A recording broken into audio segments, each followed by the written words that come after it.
Lead Hannah stepped off the transport ship with her head down and shoulders hunched.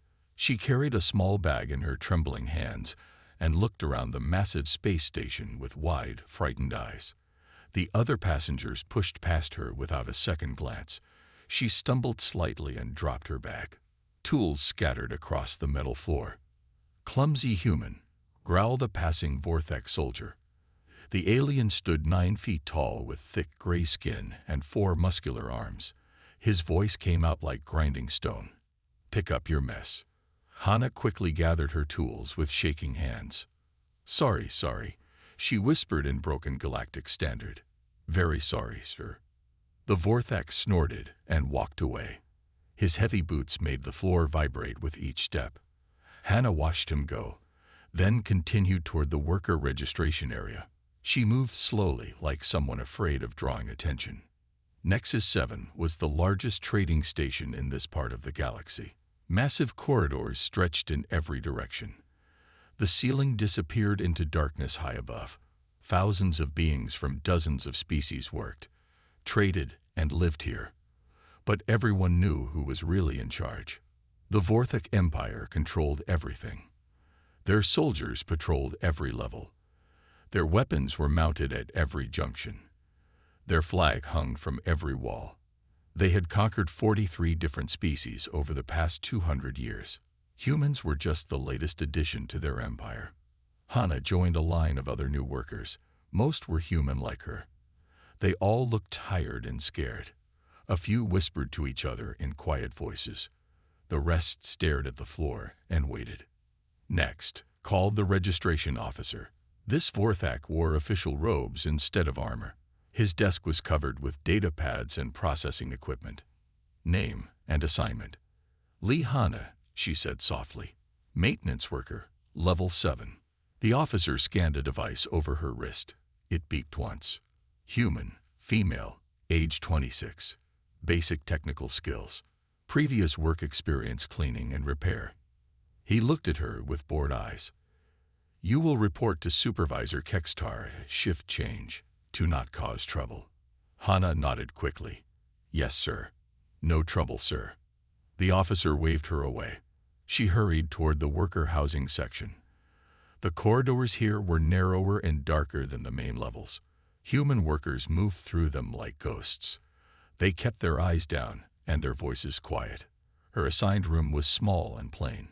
2 beds, 1 storage unit, basic hygiene facilities. Another human woman was already there, sitting on one of the beds. "I am Ba Kyung," the woman said. She was older than Hannah, maybe 40 years old. Her hands were rough from years of hard work. "You are new here?" "Yes," Hannah replied. "Lee Hannah. I work maintenance." Ba Kyung studied her carefully. "The Vortex do not like humans who stand out. Keep quiet. Work hard. Stay alive." She paused. "There are others like us here. We help each other when we can." Hannah sat on the empty bed. It was harder than ship bunks, but softer than some places she had slept. "How long have you been here?" 6 months. I work in the data processing center. Very boring work. The Vortex think we are too stupid to understand what we process." Ba Kyung smiled slightly. Sometimes being underestimated is useful.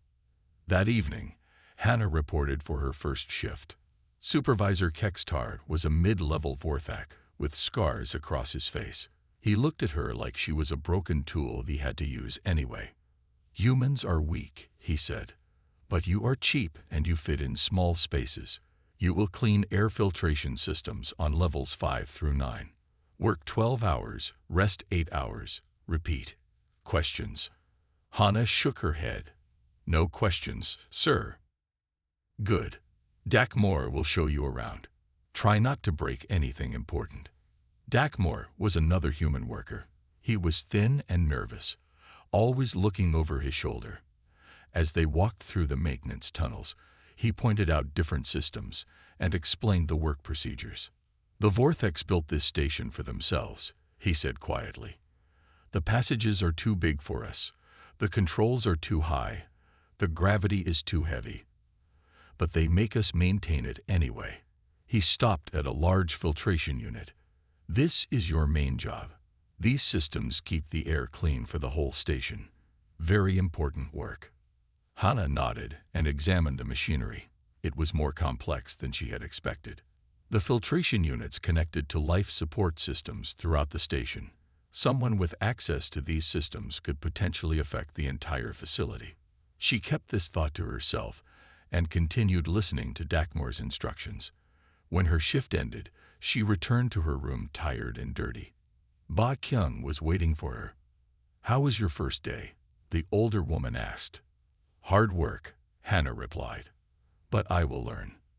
As she prepared for sleep, Hana thought about everything she had seen.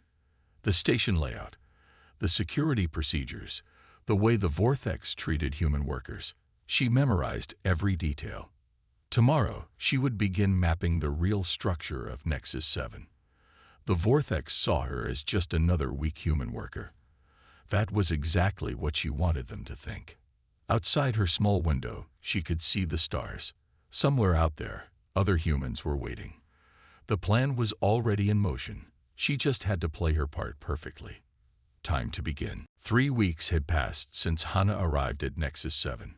She had learned the daily routines of the station. Every morning, she cleaned air filters on level 7. Every afternoon, she worked on maintenance pipes on level 5. Every evening, she returned to her small room, tired and dirty like all the other human workers. The Vortex barely noticed her anymore. She was just another piece of background equipment that moved around and did simple tasks. This was perfect. During her lunch break, Hana sat in the worker cafeteria. The food was bland protein paste, but it kept her alive. She ate slowly and watched the other workers. Most humans kept to themselves. They spoke in whispers and avoided eye contact with the Vortex guards. A young man sat down across from her. He was maybe 25 years old with short black hair and gentle eyes. His work clothes were stained with oil and coolant fluid. "I am Kim Da," he said quietly. "I work in the data processing center." Hana looked up from her food. "Lee Hana, maintenance worker." Kim Da smiled slightly. "You are new here. The work is hard at first, but you get used to it." He glanced around the cafeteria. "Would you like me to show you some of the common areas after shift change? There is a small recreation room where workers can relax." Hana nodded. "That would be nice. I do not know many people here yet." That evening, Kim Da met her near the worker housing section. They walked through the dimly lit corridors toward the recreation area. The room was small and poorly lit. A few humans sat on worn chairs, talking quietly or reading old books. "It is not much," Kim Da said, "but it is better than staying in your room all the time." They sat together on a bench near the back wall. Kim Da pulled out a small handheld game device. "Do you play puzzle games? This one is about matching patterns." As they played the simple game together, Kim Da spoke in a normal voice about work schedules and station life, but his fingers moved across the game screen in specific patterns. Hana watched carefully and realized he was writing messages in code. The patterns spelled out words. Data Center Access Qod Environment. Security Protocols Maped. Fleet Movements Tracked. Hana made her own moves in the game. Her patterns replied. Maintenance Tumanils Secured. Life Support Systems Identified. Ready for Phase 2. To anyone watching, they looked like two lonely workers sharing a game and quiet conversation. Kim Da even laughed softly at one point, as if she had made a joke. But they were actually sharing critical intelligence about Vortex military operations. Over the next few days, Hana and Kim Da began meeting regularly. They would sit together during meals or walk through the worker areas after their shifts. The other humans started to think they were becoming romantically involved. Even the Vortex guards noticed and made crude comments about human mating habits. This was exactly the cover they needed. During one of their walks, Kim Da led her to a maintenance alcove where they would not be overheard. "I have accessed the military communication network," he whispered. "There is something important you need to know." Hana leaned closer, pretending to be interested in romantic conversation. "What did you find?" "The Vorthax are planning a major offensive. Fleet Admiral Fakal has assembled over 300 warships. The target is a human colony world called New Sol." Hannah felt cold fear in her stomach, but her expression did not change. "When?" "In 18 days, during the Festival of Stars, when the colonists will be celebrating with their families. The Vorthax want to catch them completely unprepared." New Sol was home to over 2 billion humans. Men, women, children, elderly people. All of them would be defenseless against a Vorthax battle fleet. The aliens did not take prisoners. They destroyed entire populations and claimed the empty worlds. "There is more," Kim Da continued. "This attack is just the beginning. Admiral Fakal has orders to eliminate all human colonies in this sector. He wants to prevent any future resistance." Hannah nodded slowly. This was worse than their worst planning scenarios. The Vorthax were not just conquering human worlds. They were committing genocide. "How many ships are stationed here at Nexus 7? She asked. 42 battle cruisers and over 100 support vessels. They will depart in 15 days to join the main fleet." Kim Da paused. "But I found something else in the data files. Nexus 7 is not just a supply station. It is the main communication hub for the entire sector. All military orders pass through the computers here." Hannah understood immediately. If they could control Nexus 7, they could disrupt Vorthax communications across dozens of star systems. They could warn the human colonies. They could coordinate resistance efforts. But they would need help. More than just 2 undercover operatives could accomplish alone. "Are there others like us on the station?" she asked carefully. Kim Da smiled. "More than you might think. The Vorthax see human workers everywhere, but they do not really see them. We have been preparing for months." Over the following days, Kim Da introduced her to other humans who were more than they appeared. Choin Neri worked as a cleaner, but had memorized every security checkpoint and guard rotation. Park Jin served food in the officers' mess hall, but had been studying Vorthax biochemistry. Oh Bin maintained communication equipment, but had been secretly copying military codes. Each of them played their role perfectly. They appeared weak, frightened, and harmless. The Vorthax treated them like invisible servants. This blindness would be the aliens' downfall. During a quiet moment in the recreation room, Kim Da showed Hannah another coded message on his game device. "Networki estabilized. Acetas in poesition. Awaiting orders." Hannah replied with her own message. "Re-dw2 hero ced. Time is short."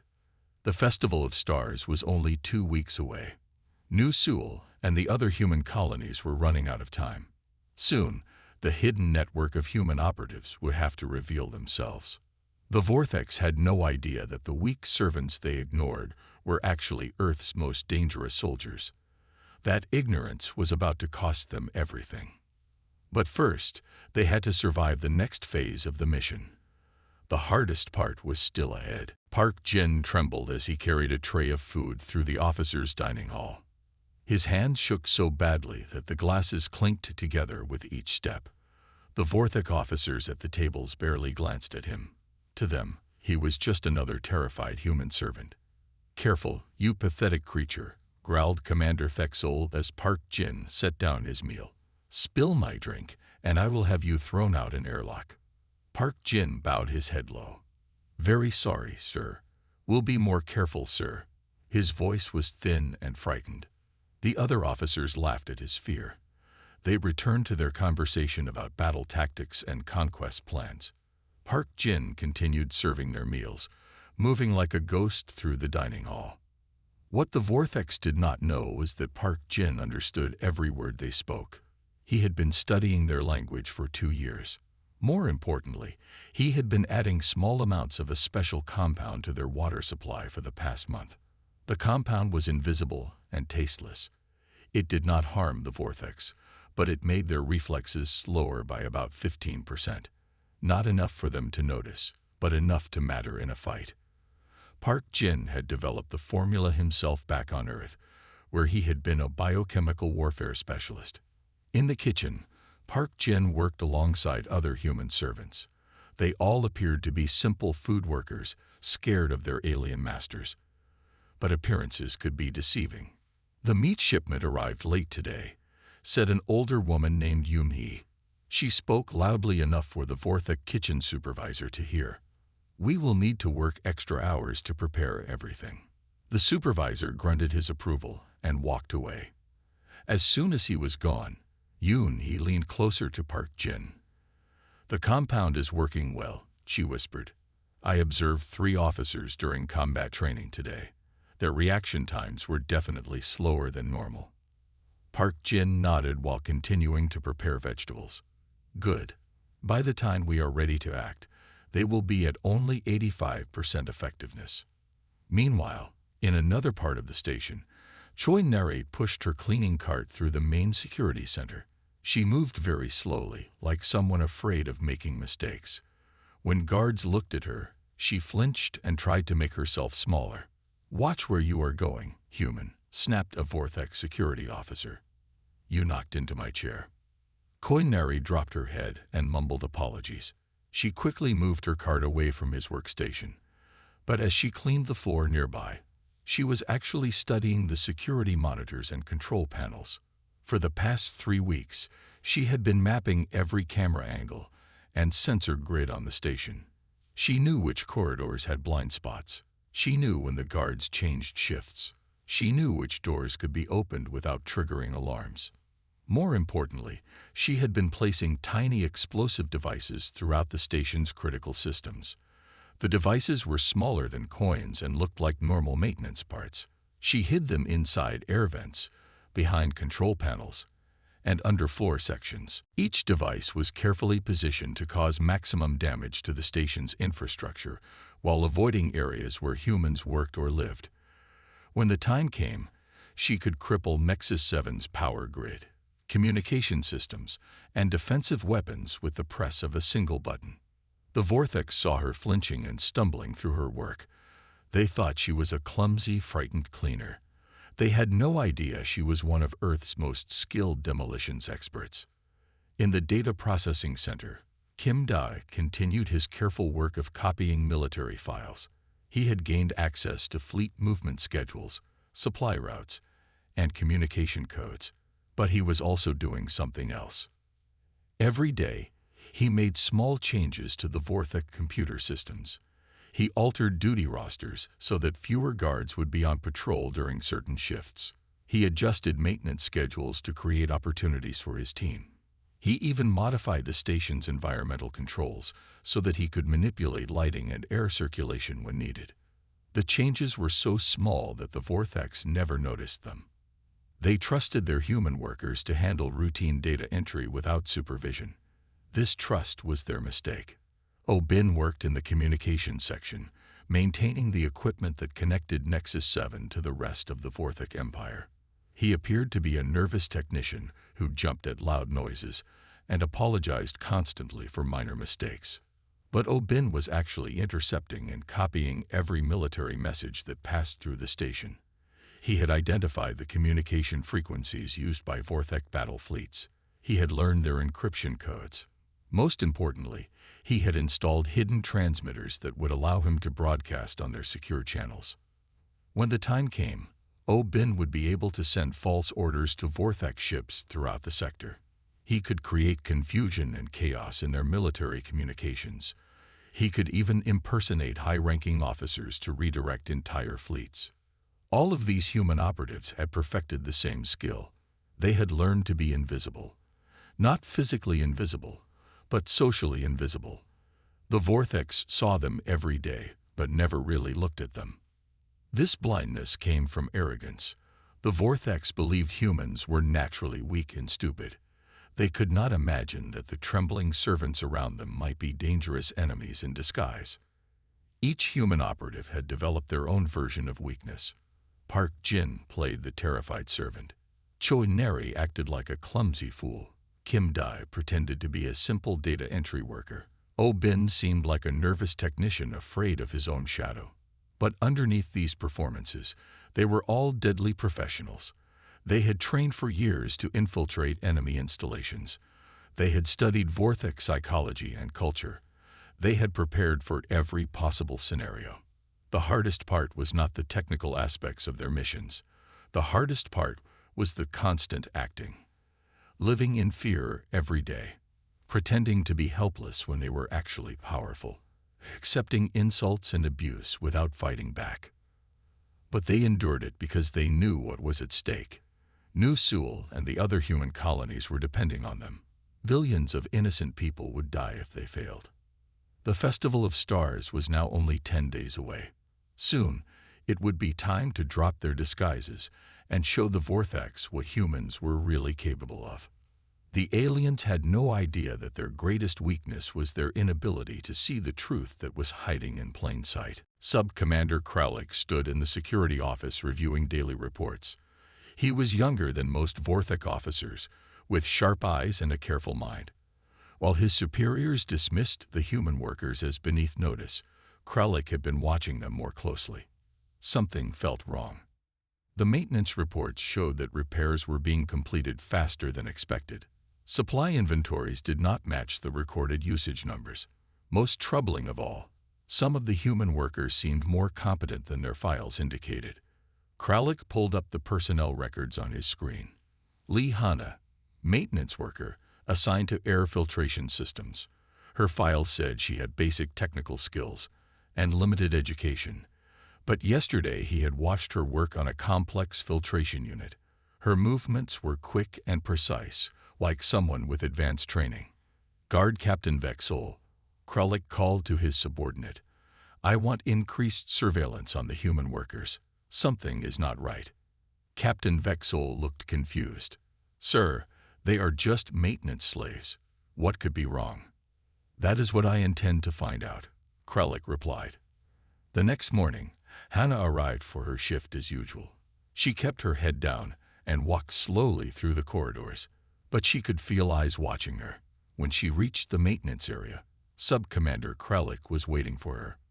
Human worker Lee Hanna, he said in his official voice, I have questions about your work. Hannah's heart began beating faster, but she kept her expression calm and fearful. Yes, sir. Did I make mistakes, sir? Kralik held up a datapad. Yesterday you repaired filtration unit 7 in 2 hours. The standard time for that repair is 6 hours. How did you work so quickly? Hannah made her voice shake slightly. I work very hard, sir. I do not want to disappoint my supervisors. Show me, Kralik commanded. Repair this unit while I watch. He led her to a broken filtration system. Hannah's mind raced as she examined the equipment. She needed to work slowly and make mistakes, but not so many that she seemed incompetent. The balance was critical. She began taking apart the system with deliberate clumsiness. She dropped a tool and apologized nervously. She struggled with a connection that she could have fixed in seconds. She asked confused questions about parts she understood perfectly. Kralik watched every movement. His expression was unreadable. After an hour of careful acting, Hannah finally completed the repair. There, sir, she said, wiping sweat from her forehead. Is fixed now. Kralik tested the system. It worked perfectly. Your technique improved during the repair. As if you remembered skills you had forgotten. I learn quickly when someone teaches me, sir, Hannah replied. Yesterday, worker Deckmore showed me better way to do repair. This was a lie, but it was believable. Kralik made notes on his datapad and dismissed her, but Hannah knew she was now being watched more carefully. That evening, she met with Kim Dai in their usual spot. They played their puzzle game while sharing coded messages about the increased security attention. Kralik is asking questions about several workers. Kim Da warned through the game patterns. Oh Bin was questioned about communication equipment today. Choi Neri was asked to explain why she has access to restricted areas. Hannah replied with her own coded message. We need to accelerate the timeline. Can you access the fleet departure schedule? Kim Dae's fingers moved quickly across the game screen. Already checked. The Vorthak battle fleet will leave for New Seoul in 7 days instead of 10. Admiral Fakal has moved up the attack date. This was terrible news. Their original plan required at least another week of preparation. But if the Vorthak fleet departed early, they would need to act immediately or watch New Seoul be destroyed. Meanwhile, in the communication center, Bin was having his own problems with increased scrutiny. A Vorthak technician had been assigned to supervise his work more closely. Human. The supervisor said, "Explain why the message routing logs show irregularities in your sector." Bin made himself appear confused and frightened. "I do not understand, sir. I only maintain equipment as ordered." The supervisor showed him a data display. "These transmission records do not match the standard patterns. Either you are incompetent, or you are doing something you should not be doing." "Please, sir," Bin said with fake desperation in his voice. "I follow all procedures exactly. Maybe equipment has small malfunction." The supervisor studied him suspiciously, but could not prove anything wrong. Bin had been very careful to cover his tracks, but he knew that more detailed investigation might reveal his secret activities. In the kitchen, Park Jin faced his own crisis. A Vorthak medical officer had noticed that some crew members were reporting slower reflexes during training exercises. "We need to test the food and water supplies," the medical officer told Commander Thexol. "Something may be affecting our personnel." Park Jin overheard this conversation while serving their meal. He kept his expression blank, but inside he was panicking. If they tested the water supply, they would find traces of his compound. His cover would be blown, and the entire mission would be compromised. He needed to warn the others, but he could not leave his post without arousing suspicion. Instead, he made a small mistake while serving the medical officer's drink. He spilled a few drops on the table. "Clumsy fool," the officer snapped. "Clean that up immediately." As Park Jin cleaned the spill, he whispered just loud enough for Yoon-hee to hear, "Medical testing tomorrow. Be ready." Yoon-hee nodded slightly and continued her work. She would find a way to pass the warning to the rest of the team. That night, all of the human operatives knew their situation had become critical. Sub-Commander Kralik was asking too many questions. Medical tests might reveal their sabotage efforts. The fleet departure had been moved up by 3 days. They had a choice to make. They could abort the mission and try to escape the station, or they could accelerate their timeline and strike before the Vorthaks could uncover their network. Hannah lay in her bunk, staring at the ceiling. Ba Kyung was asleep in the next bed, breathing quietly. Outside the small window, she could see Vorthak patrol ships moving through space. In 7 days, those ships would join a massive fleet heading toward New Seoul. 2 billion humans would die unless someone stopped them. The responsibility felt crushing, but Hannah knew what she had to do. The time for hiding was almost over. Soon, the Vorthaks would learn that the weak humans they had dismissed were actually their most dangerous enemies. But first, they had to survive the next few days without being discovered. The cracks in their facade were showing, and Kralik was getting closer to the truth. Everything depended on maintaining their cover just a little longer. Kim Dae's hands trembled as he accessed the military communication files. Not from fear this time, but from anger. The message on his screen was clear and devastating. Fleet Admiral Fakal had sent new orders to all battle group commanders. The attack on New Seoul would begin in 72 hours. The message also contained updated target lists. After destroying New Seoul, the Vorthak fleet would move to 3 other human colonies: Dawn Harbor, Green Valley, and New Busan. Over 5 billion humans would die in the next week. Kim Dae quickly copied the files and closed his access. Around him, other Vorthak data workers continued their routine tasks. None of them paid attention to the quiet human at his workstation.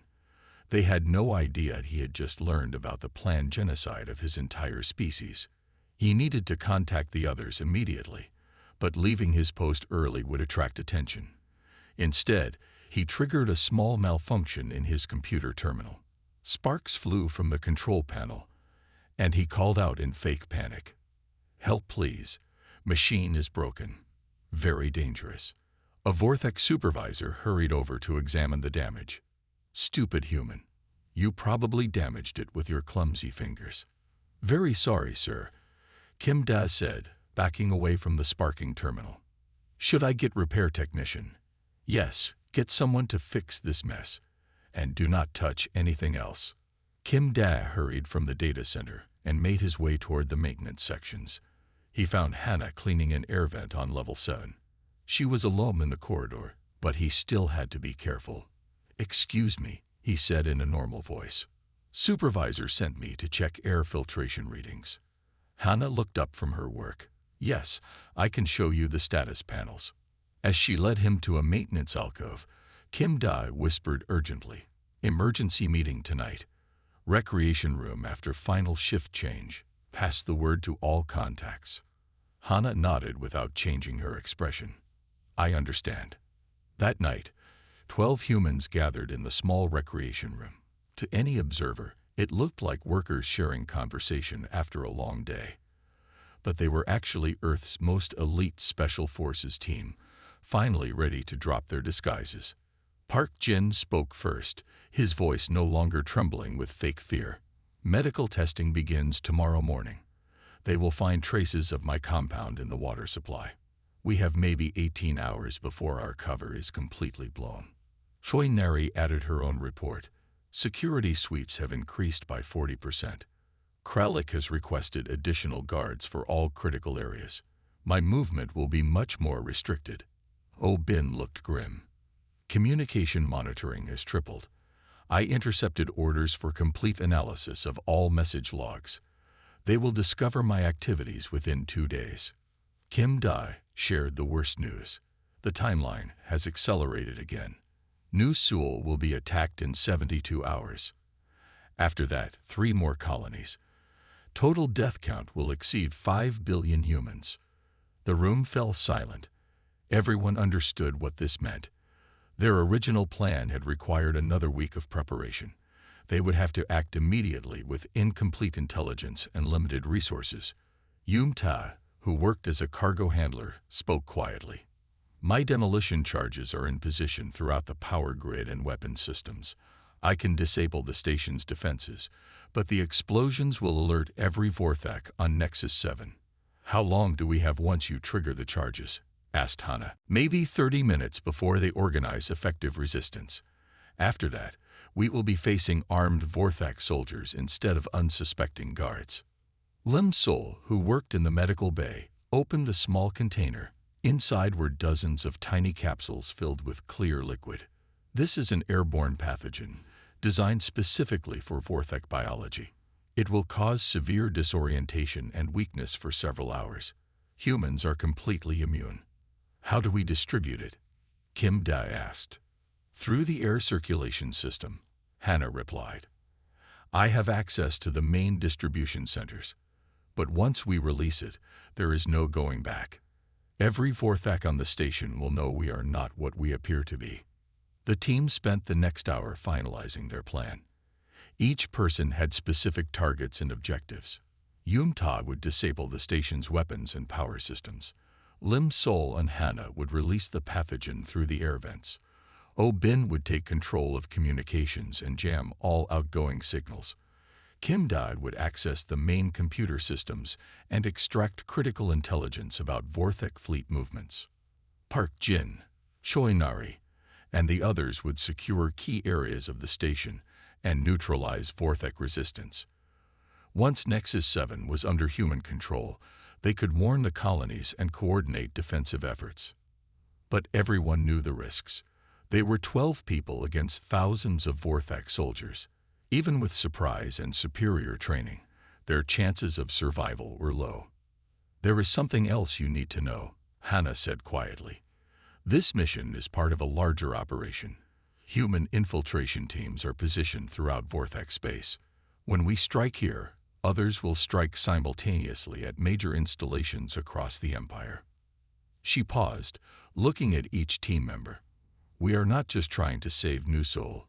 We are trying to cripple the entire Vorthak military machine. If we succeed, humanity will have a chance to fight back. If we fail, our species faces extinction. Kim Dai stood up slowly. I have spent months pretending to be weak and afraid. I have let these aliens insult me and abuse me. I have watched them plan the murder of billions of innocent people. His voice grew stronger. Tomorrow, they will learn what humans are really capable of. The others nodded in agreement. They had all endured the same humiliation and rage. They had all sacrificed their pride for the greater good. But the time for sacrifice was ending. Yun Ta checked a small device on his wrist. I need to return to the cargo bay and make final preparations. The charges must be synchronized perfectly. One by one, the team members left the recreation room. They returned to their quarters like tired workers heading to bed. But none of them would sleep that night.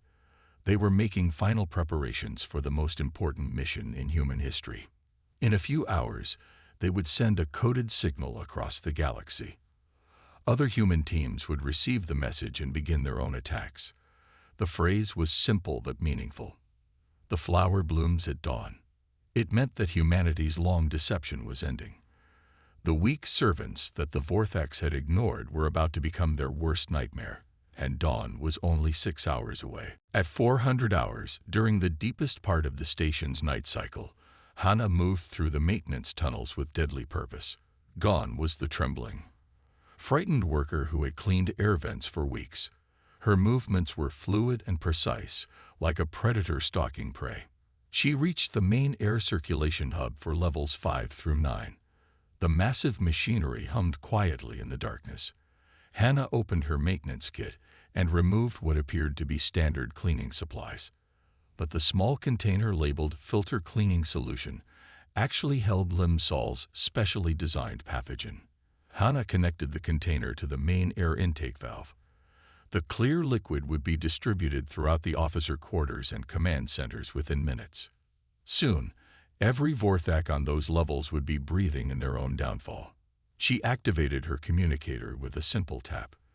The signal went out to all team members. 3 short pulses. The mission had begun. 2 levels below, Yun Ta stood before a massive power distribution panel. For weeks, he had carried cargo containers and endured insults from Vorthak supervisors. They thought he was a simple laborer, too stupid to understand the importance of the equipment around him. They were about to learn how wrong they had been. Yun Ta opened the panel and located the tiny explosive devices he had hidden over the past month. Each one was no bigger than a coin, but together they would cripple the station's entire power grid. He connected the detonation controller and checked his chronometer. In the communication center, Oh-Bin received Hannah's signal and immediately began his work. His nervous, frightened persona vanished as he accessed the station's main communication array. His fingers moved across the control panels with expert speed. First, he jammed all outgoing signals. Nexus 7 was now completely cut off from the rest of the Vorthak Empire. No distress calls would reach Admiral Fakul or the approaching battle fleet. Next, he activated the hidden transmitters he had installed throughout the communication equipment. These would allow him to broadcast false orders using Vorthak military frequencies and encryption codes. In the data processing center, Kim Dae was downloading everything from the central computer systems: fleet positions, supply routes, defensive plans, communication codes, all the intelligence that Earth's military forces would need to fight back against the Vorthak Empire. A Vorthak technician noticed him working at an unusual hour. "Human worker, why are you here so early?"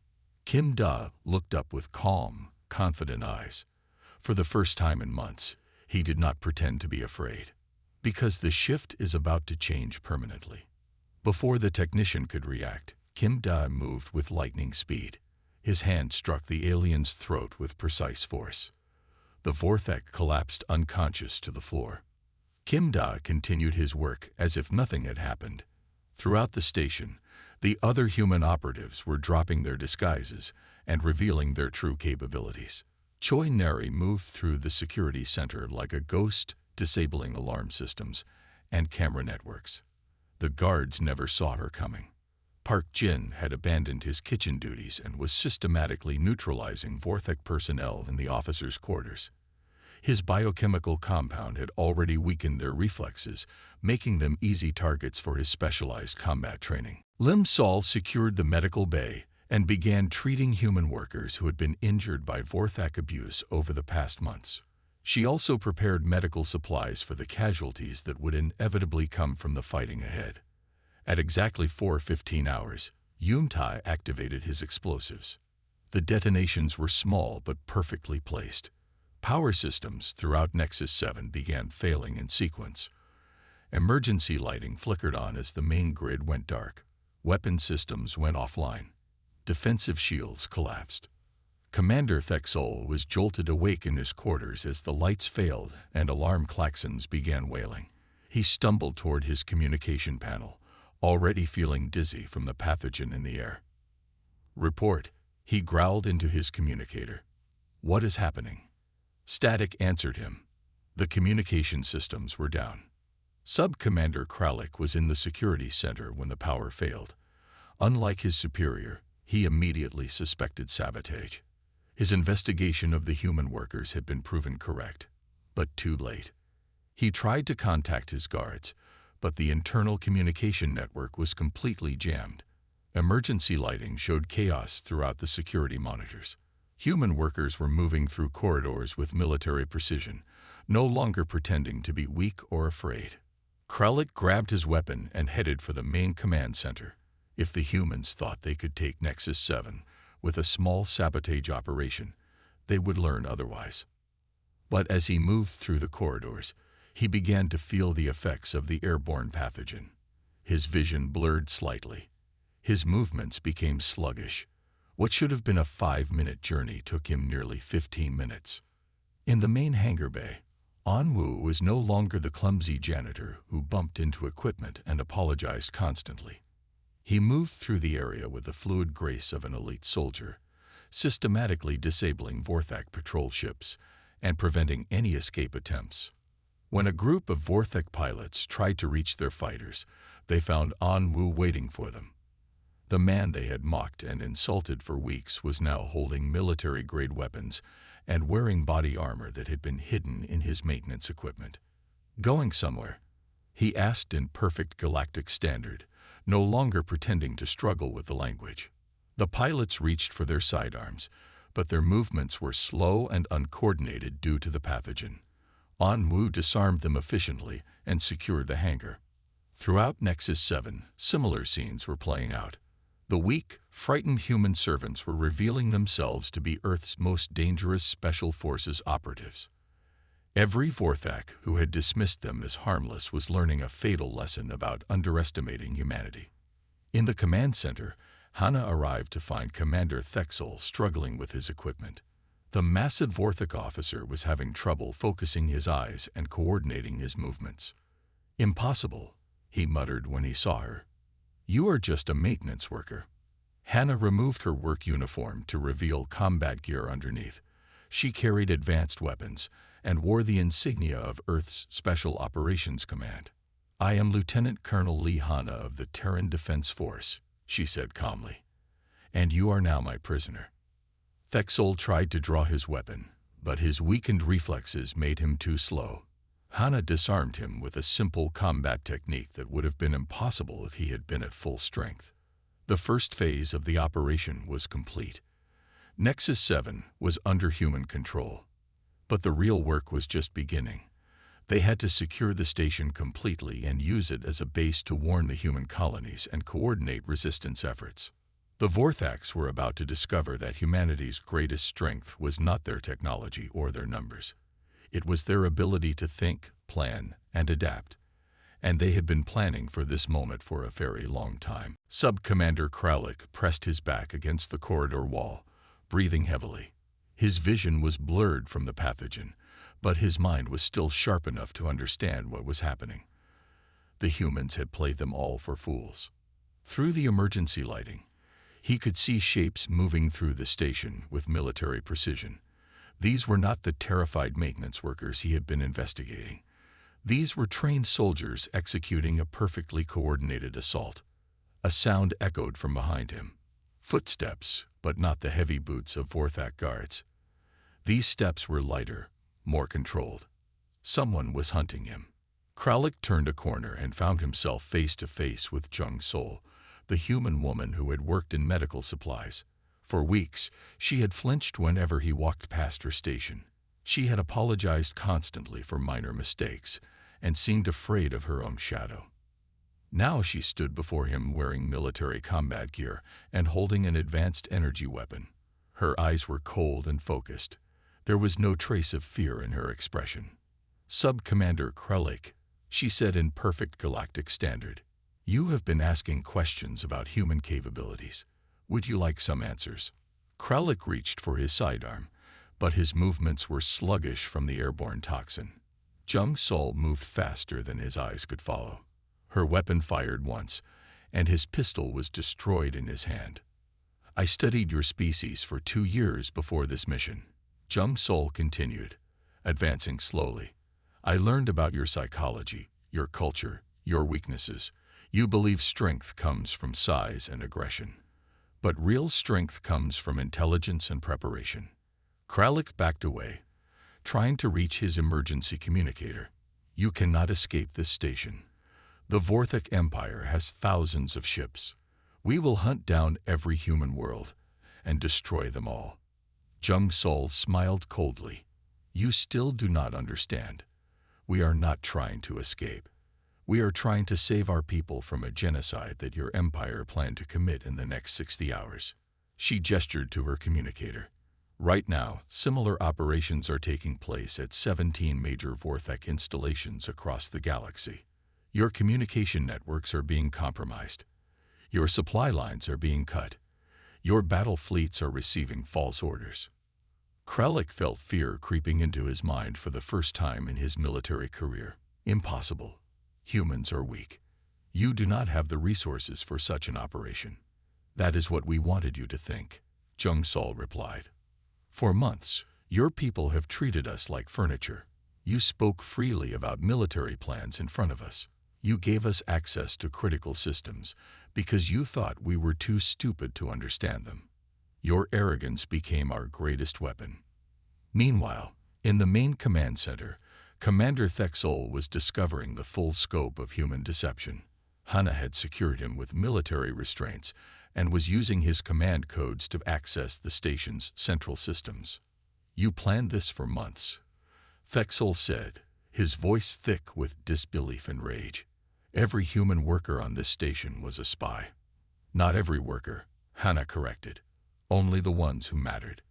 We identified key positions throughout your infrastructure and placed our people accordingly. The others are innocent civilians who deserve better treatment than your empire has given them." She activated the main display screen. It showed tactical information about Vorthak fleet movements throughout the sector. "Admiral Fakel's battle group will reach New Seoul in 56 hours, but they will not find a defenseless colony waiting for them." Thexol watched in horror as Hana transmitted warning messages to all human settlements in the area. Evacuation plans that had been prepared months ago were now being activated. Civilian populations would be moved to secure locations. Defense fleets would be repositioned to intercept the Vorthak attack. "You cannot defeat the Empire with tricks and deception," Thexol growled. "Our fleets are too powerful. Our armies are too large." "Perhaps," Hana agreed. "But we do not need to defeat your entire empire. We only need to prevent you from committing genocide against innocent people, and we need to show the galaxy that the Vorthak Empire is not invincible." In the lower levels of the station, Park Jin was leading a team of human operatives through the detention areas. Hundreds of alien prisoners were held here, members of species that had resisted Vorthak conquest. Many had been imprisoned for years. "We are here to free you," Park Jin announced as he opened the cell doors. "The Vorthak Empire's control of this station has ended." An elderly prisoner from the Kilani species looked at him with confusion. "But you are human. I thought your people were servants of the Vorthaks." "We let them believe that," Park Jin explained. "Sometimes the best way to fight an enemy is to let them underestimate you completely." As the freed prisoners emerged from their cells, they could hardly believe what they were seeing. The humans they had dismissed as weak collaborators were actually liberation forces. The species that everyone thought had surrendered without a fight had been preparing for resistance all along. Back in the command center, O'Bin had established contact with human resistance cells throughout Vortex space. Reports were coming in from dozens of locations. The coordinated strikes were succeeding beyond their best projections. Fortress Station Alpha 9 has been captured, O'Bin reported. The Kepler Supply Depot is under human control. Military Command Base Tyrion is offline. He paused as more messages arrived. Admiral Vexthal's fleet has received false orders and is heading away from human territory instead of toward it. Hannah felt a surge of hope and pride. Earth's military strategists had spent years planning this operation. They had identified the Vorthic Empire's critical weaknesses and exploited them perfectly. By appearing weak and submissive, humans had gained access to information and resources that no open enemy could have obtained. "How many installations have we compromised?" she asked. 23 confirmed captures. 31 communication networks jammed. 47 supply convoys redirected. O'Bin smiled grimly. The Vorthic military machine is in complete chaos. They have no idea which orders are real and which are false. Commander Thexul listened to these reports with growing despair. His empire's greatest strength had always been superior coordination and communication. But if humans could disrupt those systems, the Vorthax would lose their primary advantage. "You have won this battle," he admitted reluctantly. "But the war is far from over. The Empire will adapt. We will learn from these mistakes." Hannah looked at him with something that might have been pity. "Perhaps, but your Empire will never again be able to dismiss humanity as harmless. Every time you see a human worker, you will wonder if they are really a spy. Every time you speak in front of humans, you will question whether your secrets are safe." She gestured to the tactical display, showing the chaos spreading through Vortex space. "We have planted seeds of doubt throughout your entire military structure. That doubt will grow into paranoia. And paranoia will tear your empire apart from within." The hunt was over. The Vortex had become the prey, and the humans they had dismissed as weak servants had become apex predators. The galaxy would never be the same again. Admiral Thockel stood on the bridge of his flagship, the massive battlecruiser Dreadhammer. Around him, the largest Vorthak battle fleet in 2 centuries prepared for the final assault on New Sol. 300 warships stretched across space, ready to eliminate humanity's largest colony. His communication officer looked up from his station with confusion. "Admiral, we are receiving a transmission from Nexus 7. But the signal is using emergency military frequencies." "Put it through," Thockel ordered. Nexus 7 was supposed to be secure. Commander Thexol should not need emergency channels. The main screen activated, and Thockel expected to see his subordinate's familiar face. Instead, he found himself looking at a human female in military uniform. Behind her, he could see the command center of Nexus 7, but it was now filled with human soldiers instead of Vorthic officers. "I am Lieutenant Colonel Lee Hanna of the Terran Defense Force," the woman said calmly. "I have a message for Admiral Thockel." The bridge fell silent. Every Vorthic officer stared at the screen in disbelief. A human was speaking to them from their most secure military installation, wearing enemy uniform and displaying no fear whatsoever. "This is impossible," Thockel growled. "Nexus 7 is under Vorthak control. Where is Commander Thexol?" "Commander Thexol is our prisoner," Hannah replied. "As is every other Vorthic officer on this station. Your supply base, communication hub, and staging area are now under human control." Thockel's 4 hands clenched into fists. "If you have harmed my people, I will personally ensure that every human in the galaxy suffers for it." "Your people are unharmed but secured," Hannah said. "We are not interested in unnecessary killing. However, we know about your planned attack on New Sol and the other colonies. That attack will not succeed." The Admiral laughed harshly. You have captured one station with tricks and deception, but I command 300 of the most powerful warships in the galaxy. Your pathetic colony world cannot stand against such force. Hana smiled slightly. Perhaps not. But you are operating under several false assumptions. She activated a data display showing tactical information. First, you assume that Nexus 7 is the only installation we have compromised. In the past 6 hours, human teams have captured 17 major Vorthak military bases throughout this sector. The display showed a star map with dozens of red indicators marking captured or disabled Vorthak facilities. Thokkel's confidence began to waver as he saw the scope of the coordinated assault. Second, Hana continued, you assume that your fleet is receiving accurate orders from High Command. In fact, 40% of your recent communications have been false messages created by human operatives. Bin appeared beside her on the screen. Admiral, do you remember the order you received yesterday to change your approach vector to New Sol? That came from us. We have been redirecting your fleet away from optimal attack positions for the past week. Thokkel quickly checked his navigation charts. His fleet was indeed in a less advantageous position than originally planned. The humans had been manipulating his movements without him realizing it. Third, Hana said, you assume that New Sol will be unprepared for your attack. But we have been broadcasting warnings throughout human space for the past several hours. Civilian populations are being evacuated. Defense fleets are moving into position. The tactical display showed human military movements throughout the sector. Dozens of ships that should have been scattered across different systems were now converging on defensive positions around the threatened colonies. This is still just a small delay, Thokkel insisted, though his voice carried less certainty than before. The Vorthak Empire has millions of soldiers and thousands of ships. You cannot fight all of us. You are correct, Hana agreed. We cannot defeat your entire empire in open warfare, but we do not need to. We only need to demonstrate that the Vorthak Empire is not invincible. She gestured to another display showing news broadcasts from dozens of different worlds. The coordinated human attacks were being reported throughout the galaxy. Species that had been conquered by the Vorthaks were learning that resistance was possible. Fourth assumption, Hana continued, you believe that other species will continue to accept Vorthak domination after seeing what has happened today. But oppressed peoples throughout the galaxy are already beginning to organize their own resistance movements. Reports were streaming in from across Vorthak space.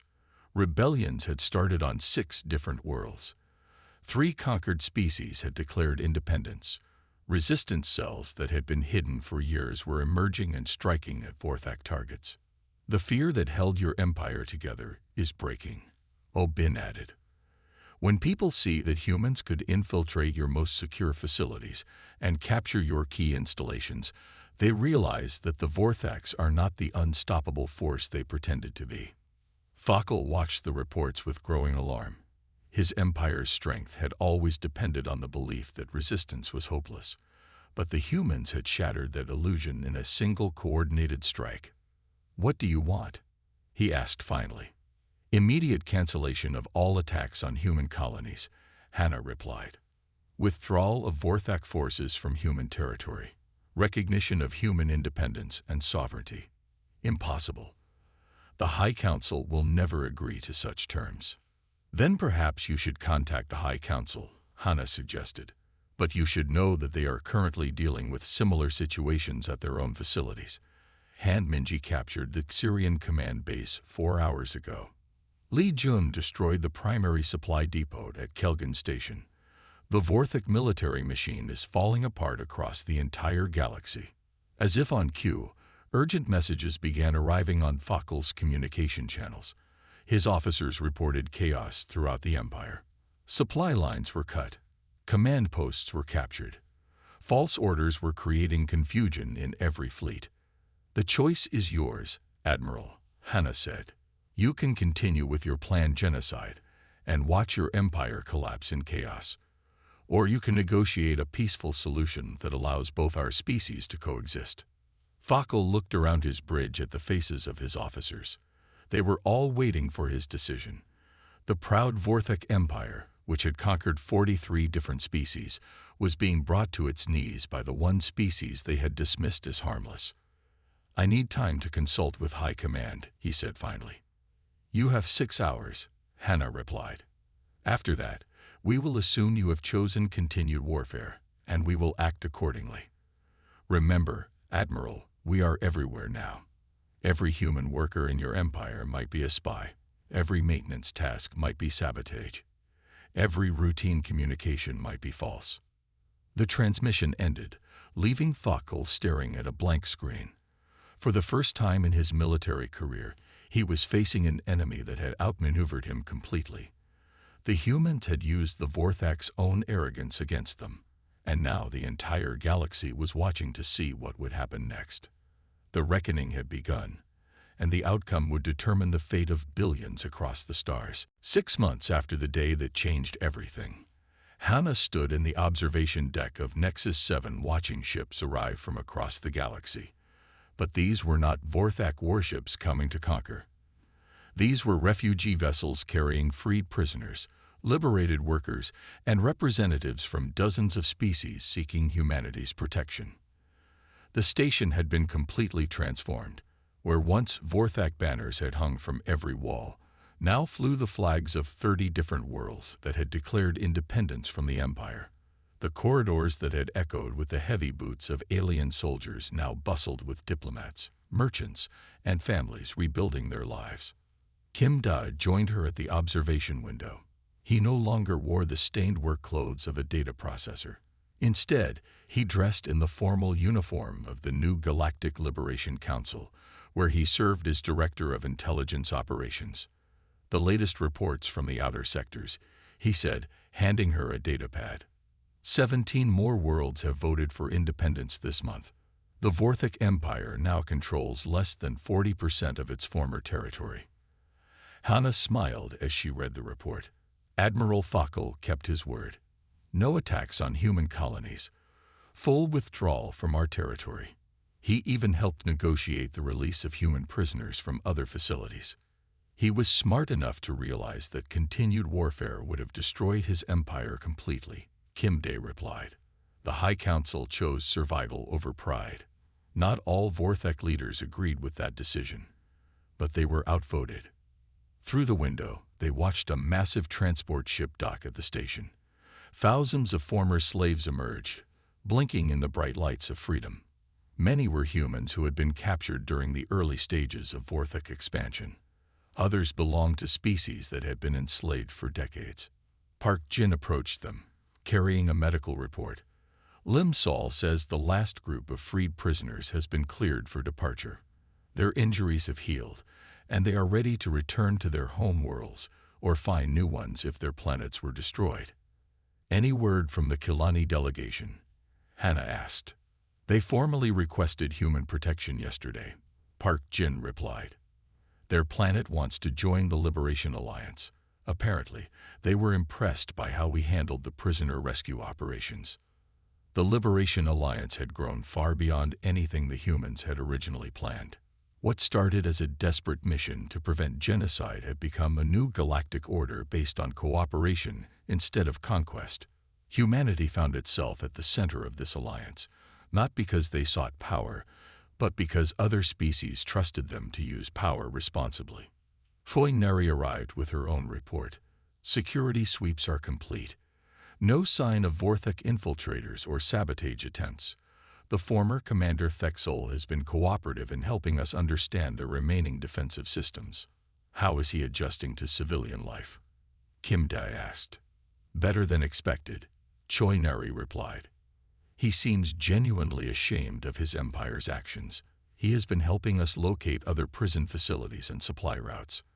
I think he wants to make amends for what his people did." This was one of the most surprising developments of the past months. Many Vorthak officers, once they understood the full scope of their empire's crimes, had chosen to help the liberation efforts rather than resist them. Not all, but enough to make reconstruction much easier than anyone had expected. Oh Bin's voice came through the communication system. "Colonel Hannah, please report to the main conference room." The Earth delegation has arrived for the monthly council meeting. Hannah made her way to what had once been the Vorthok Command Center. The room was now arranged for diplomatic meetings rather than military planning. Representatives from 26 different species sat around a circular table, discussing trade agreements, defense treaties, and humanitarian aid programs. At the head of the table sat General Morrison, commander of Earth's Special Operations Division, and Hannah's former superior. He stood as she entered the room. "Colonel Hannah," he said formally, then broke into a smile. "Outstanding work as always. Earth Command is extremely proud of what you and your team accomplished here." "Thank you, sir. But this was never just about Earth. It was about preventing genocide and protecting innocent people. Which is exactly why the other species trust us," General Morrison replied. "They know we fought for justice, not conquest. That trust is the foundation of everything we have built here." The meeting continued for several hours, covering everything from refugee resettlement to coordinated defense against the remaining Vorthok hardliners who refused to accept the new Galactic Order. But the most important discussion was about the future. "We have proven that cooperation is stronger than conquest," said Ambassador Kilani, representative of her liberated homeworld. "The Vorthok Empire ruled through fear and oppression, but the Liberation Alliance grows stronger through mutual support and shared values." As the meeting ended, Hannah returned to the observation deck. The view now showed something that would have been impossible 6 months ago. Human ships worked alongside vessels from dozens of other species, all flying under the banner of the Liberation Alliance. Kim Day found her there as the station's evening cycle began. "Do you ever regret how it all turned out?" he asked. "We came here planning a quick sabotage mission. Instead, we accidentally started a galactic revolution." Hannah considered the question carefully. "I think about the 2 billion people on New Seoul who are alive because we succeeded. I think about all the prisoners we freed and the worlds that chose independence. I think about species that can now determine their own futures instead of living under alien oppression."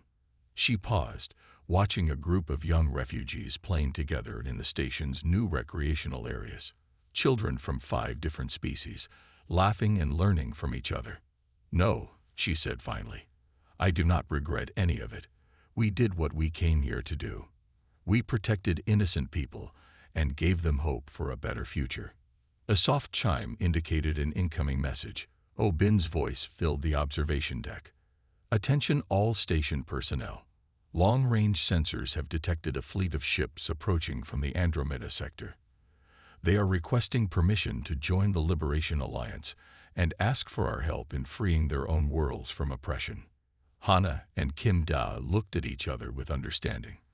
The revolution they had started was spreading beyond the original galaxy. Word of humanity's success was reaching oppressed peoples in distant star systems. "Well," Kim Da said with a slight smile, "it looks like our work is not finished yet." Hannah nodded, feeling a familiar sense of purpose rising within her. Somewhere in the universe, innocent people were suffering under cruel regimes. They needed hope. They needed allies. They needed to know that resistance was possible and that freedom could be won. The humans had learned to hide in plain sight and strike without mercy against those who threatened the innocent. Now they would teach that knowledge to anyone willing to fight for justice. As the stars wheeled overhead, Hannah made a silent promise to the galaxy. Humanity would never again allow genocide and oppression to go unchallenged. They would be the guardians that evil never saw coming, the protectors who struck from the shadows, the hope that evil could never extinguish. The galaxy had learned to fear their strength. Now it would learn to trust their mercy, and that trust would build a better future for all sentient beings among the stars.